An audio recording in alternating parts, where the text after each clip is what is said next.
Hello and welcome to Repreneur TV. I'm your co-host, Velma Gallant. Super excited to have you here today. I have a very fascinating guest for you with today's show. So today's show is called What the Akashic Records Are and How They Can Transform Your Life and Business.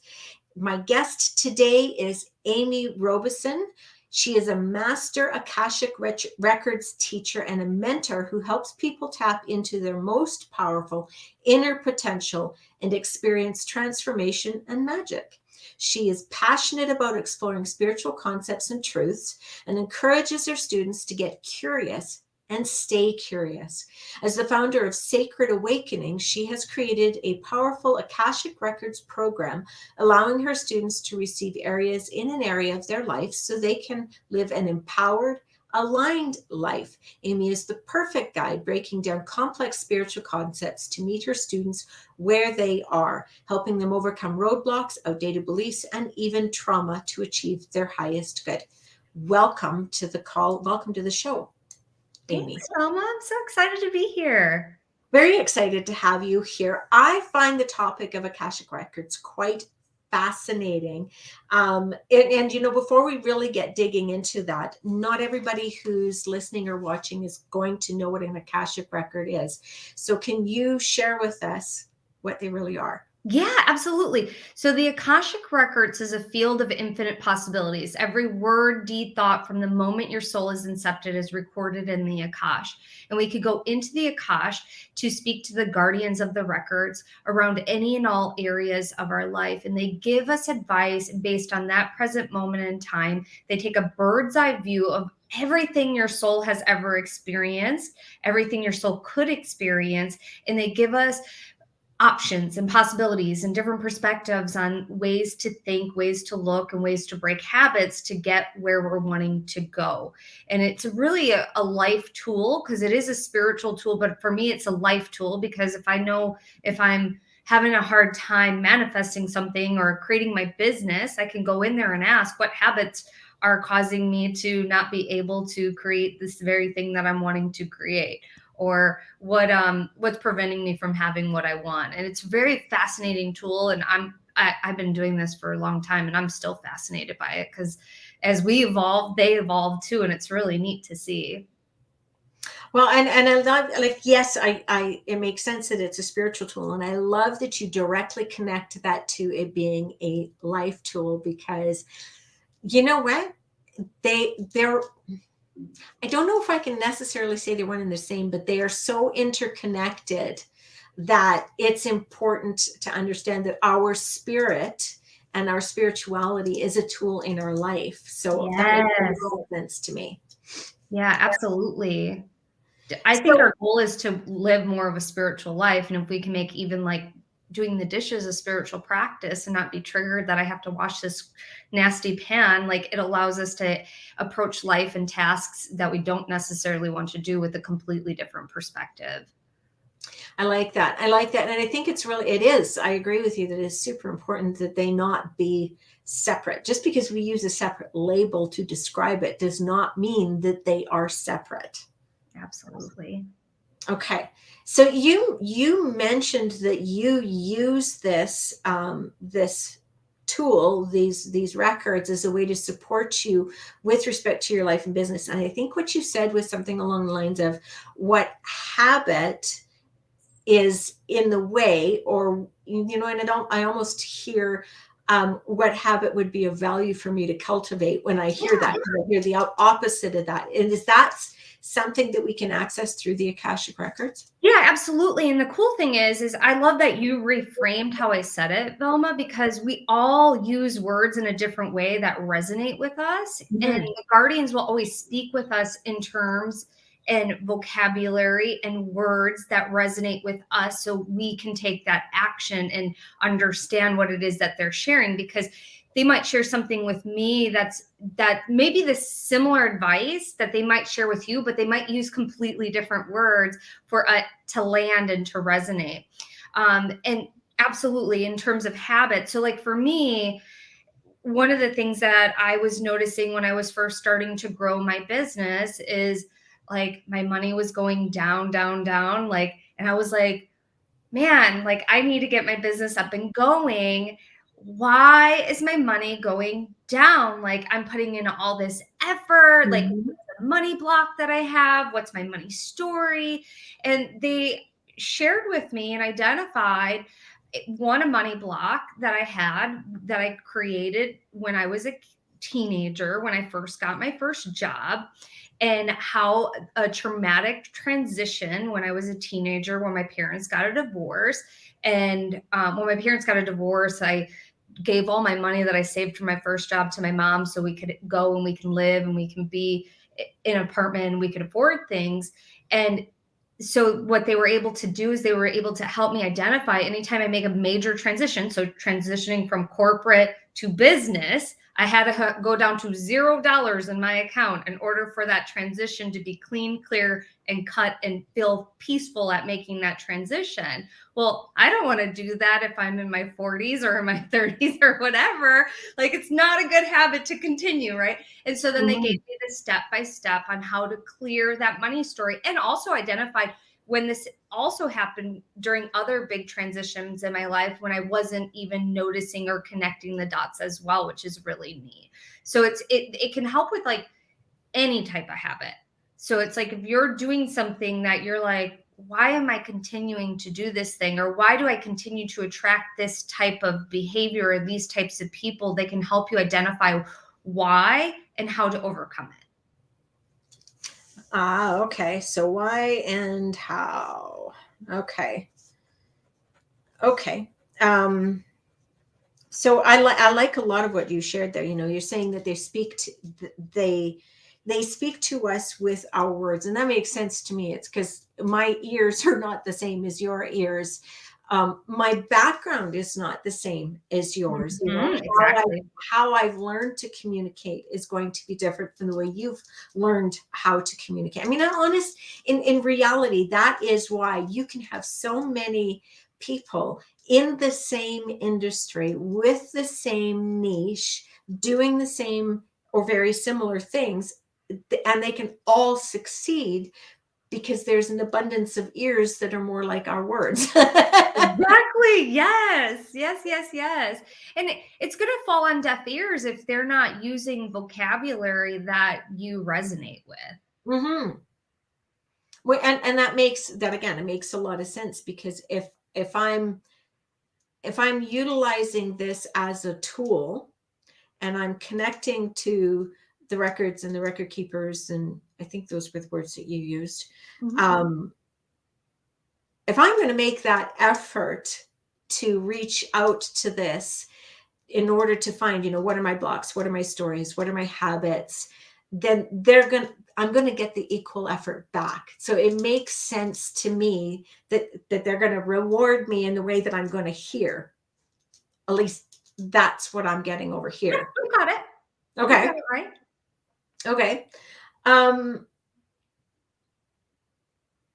so what did you call it in the beginning? Oh, I didn't write that one down.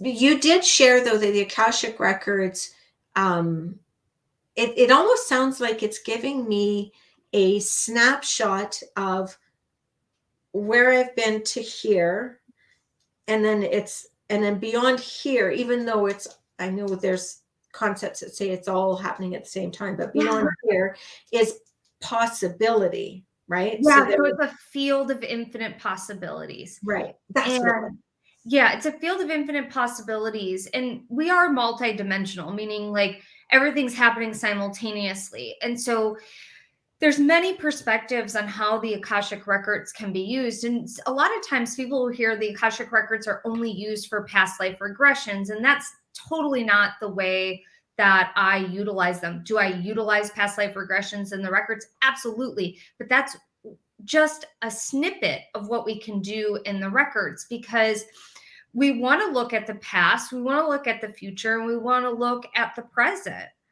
And if we Mhm. were only working on the past, one, it would be super heavy. Like it would be very, very heavy to constantly just be looking at the past, looking at what's wrong versus, hey, what is something fun I can do today that will allow my inner child to grow?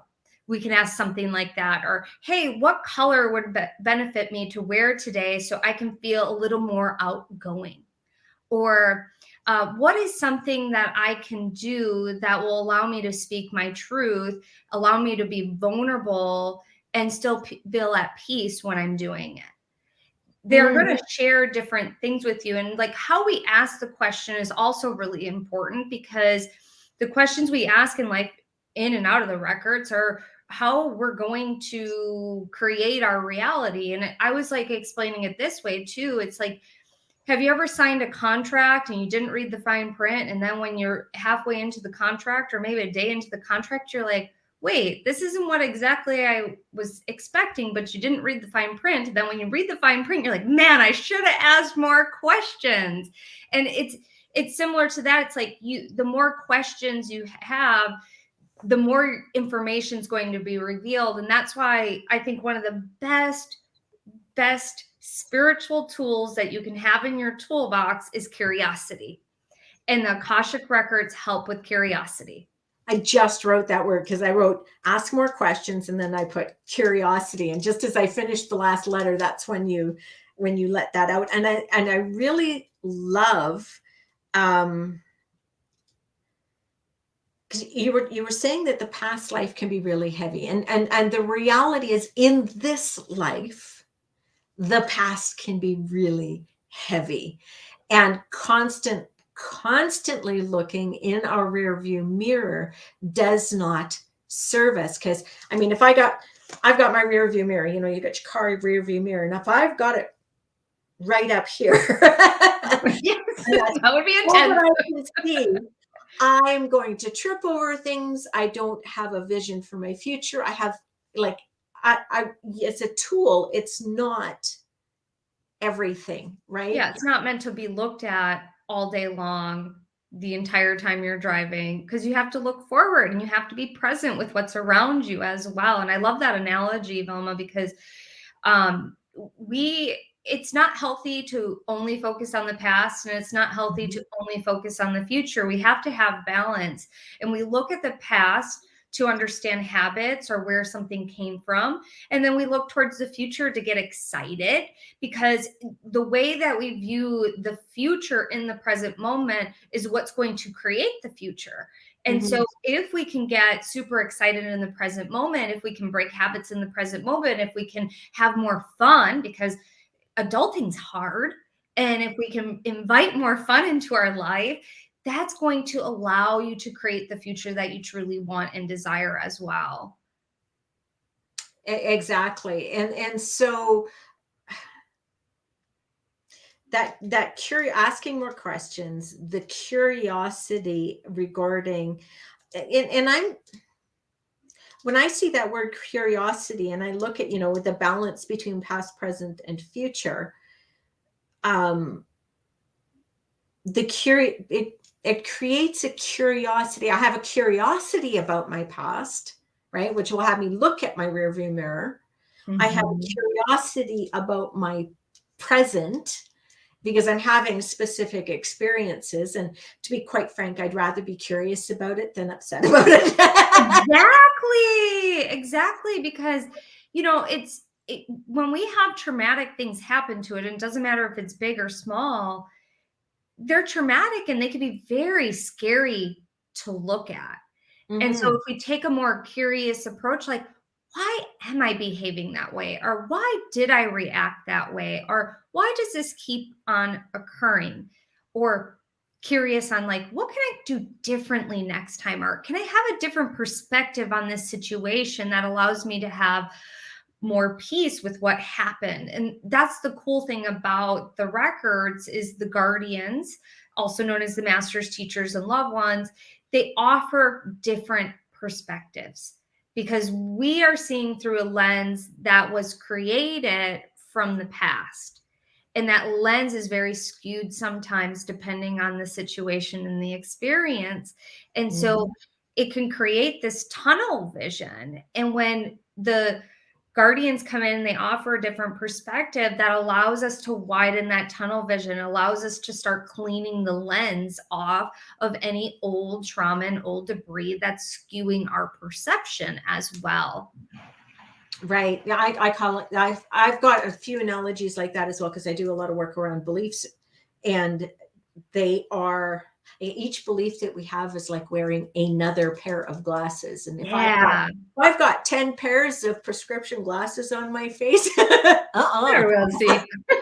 or beer glasses, right? You know, the discussion about beer glasses. So, you know, it's, you know, our lives have been, have another beer. Right. And so, yeah, I can see that that makes sense, because what I'm getting, and you can tell me if this is accurate or not, what I'm feeling is that by playing in the Akashic records, we actually get to, you know, pull that particular lens off and look at it before we choose to put it back on our face or not. Would that be accurate? Exactly. Yeah, because we have free will, and the guardians can give you advice. And just like a mom and dad, like, they have tons of valuable experience, and you're a teenager and you're like, they don't know what they're talking about, and you do something anyways, and they're going to always support you no matter what. The guardians, they're going to offer you love and guidance and support, and it's totally up to you. It's totally up to me. It's totally up to us if we take that advice. And sometimes we have to hear things several times or multiple times or many, many times before we actually act on it, for whatever the reasons are. Right. Right. And so with the records containing all the possibilities, that says to me that it's all of our possibilities of what we can create. So if we're looking at this creation, how do we play with that? How do we use these possibilities and creations inside of the Akashic records for, you know, this is a business community. How is something like that going to support us with our business? Yeah. So for me, like, I created my whole business using the Akashic records. So if I had an idea, I would go into the records and I would ask, like, hey, I'm wanting to teach this. How would I create the modules for that? And they would give me the wording and the advice on how to do that. If I was having money come up, and like, why am I having a low in clients, or why am I having this experience? They can give me advice on that. They can also give you advice on like where you're going and if you're in alignment with something. So many times, like, entrepreneurs can do things out of desperation versus out of true alignment. And desperation will cause you to do things that are completely out of alignment with you. And it just creates a stall. It's either a stall tactic, an avoidance tactic, or it creates the long way around. And what the records does is it folds time. And so anytime I'm going in to do something, like, I'm getting ready to host a retreat later this year, and the venue wasn't coming as easily as it normally would, for coming forward normally as it would. And so, like, I went in and they're like, that's because the way that you normally would do it at the retreat, like the month before, you'd get all your ducks in a row. We're not wanting you to do it. It's not in alignment with you anymore. You have to create from this moment what you're wanting, and then the retreat venue will come forward on where that's supposed to be based on what it is that you're creating after the retreat.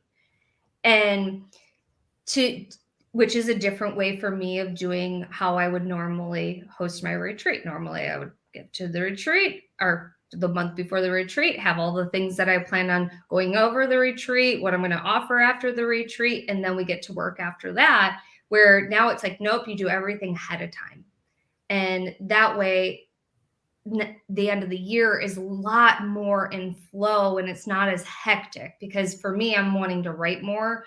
And so that's my primary goal, is writing this year. And so by doing things ahead of time, it will create more space for me later on in the year to write more on what I'm wanting to focus on as well. Okay. So it almost sounds like what you got from your communication with the guardians in the records is how I used to do it, which was pick my location, create the retreat. They're like, in order to achieve the goal that you already said that you want, you actually have to do things differently. We want you to plan your retreat, and then we'll give you the best location for what you're planning on creating. Did I Yeah. hear you right? So the retreat theme is already done. Like that's been already, like it's our Akashic record retreat. So but it's what I'm doing after the retreat. What are my offers after the retreat? Having my whole calendar planned out for the rest of the year so that I have time to focus more on writing, where before it would be the month before the retreat. That's when I would focus on all of the calendar stuff and the offers and all that stuff. And we just do it quarterly, where it's like, nope, we're changing it this year. We're changing it on you because you have to make more space. And you actually did speak into, I want to be doing more writing. So they're like, Yes. if that's what you really want. Yeah, absolutely. And they keep that in mind. And they'll also, like, it's like they'll remind you of goals that you sometimes put on the back burner, or you're going into avoidance on because you're busy being busy. And that's, Mhm. as an entrepreneur, like we wear many, many, many, many, many hats, and we can get busy in the minutia of our daily stuff. And they'll remind you things that you're like, oh yeah, I forgot I had that goal, or oh yeah, I did want to work on that, or oh yeah, we talked about that pattern, but I was too scared to look at it, but it's coming up again for me to look at it. And so like they're always approaching you with a lot of love and advice, and they'll always remind you of things that you may have forgotten. Mm-hmm. So so are you training people to be able to access the records themselves, or do you help them to access the records directly, like working with someone to access their records? So I teach them how to open the records for themselves, and then I teach them how to open the records for other people as well. And the reason why I don't separate the two is, and that's just our level one, is because so often people are able to give advice to someone else easier than they can give it to themselves. And so by opening other people's records, it actually allows them to deepen their own connection in their own records. And it also allows them to know that this is a tool that they can add to their toolbox in Mhm. anything else that they're doing. So if, like, you're an entrepreneur that is, let's say, a business coach, but you're not a spiritual business coach, you can still have the records open, and it will help your coaching really streamline and personalize. And they take in all your other tools into account as well. And it's like, one of my, I've had people from, moms, stay-at-home dads, to farmers, to doctors, to all walks of life, professions that use the records to better themselves. And then some of them are like, I'm really good at this. I want to do this as a business. And it couples well with anything else in the toolbox too. Mhm. Right. So, okay.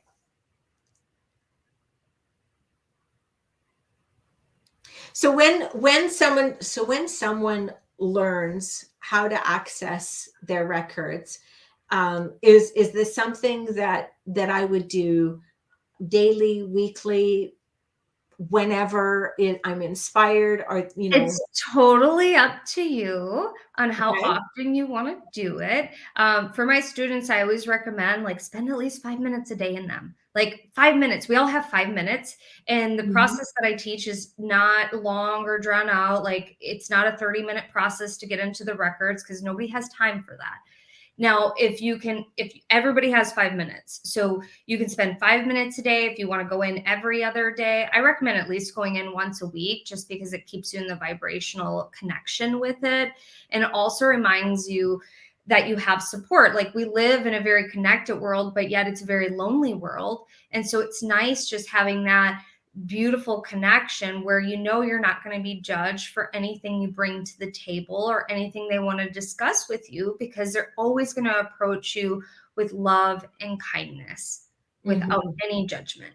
Mm-hmm. And it sounds to me like with something like this, it is practice that's going to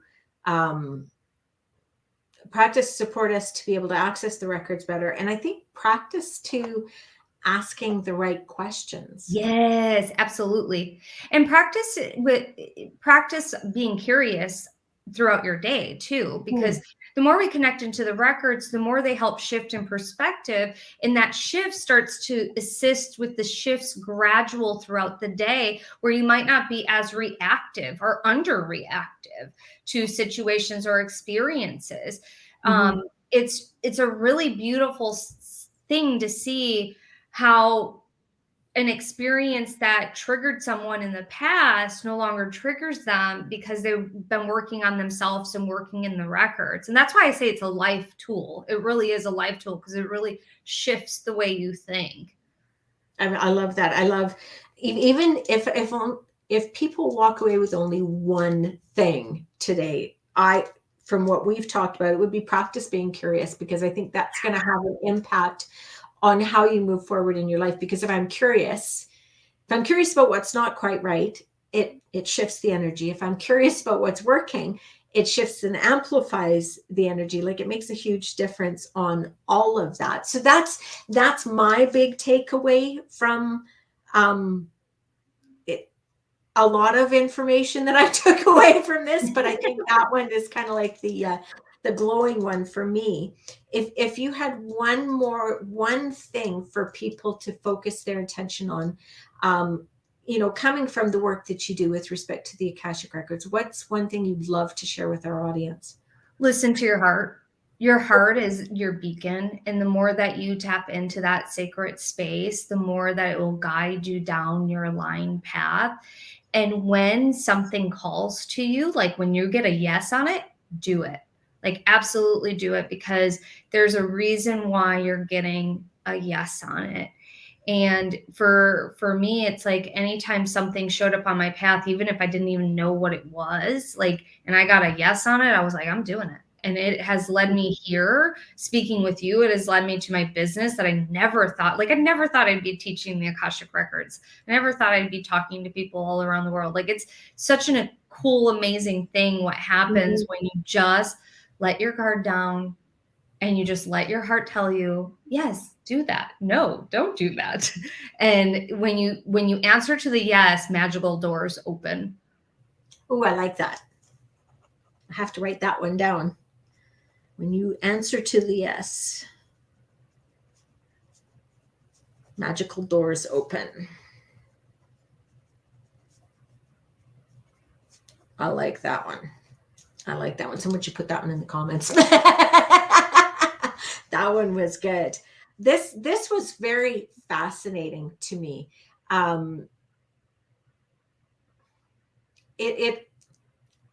The visual that I got in is that my records are in my heart.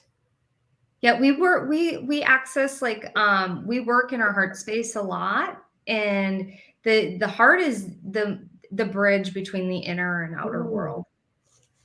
I like that. Okay. And Velma, I think you're very intuitive. I know you're very intuitive. Yeah, well, and it's taken me a while to get here.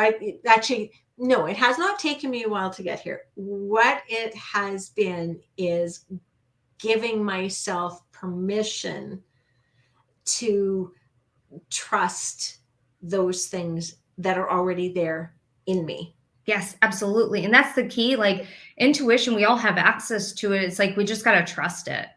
Absolutely. And trust is part of the magical ingredients that go in to our reality. Absolutely.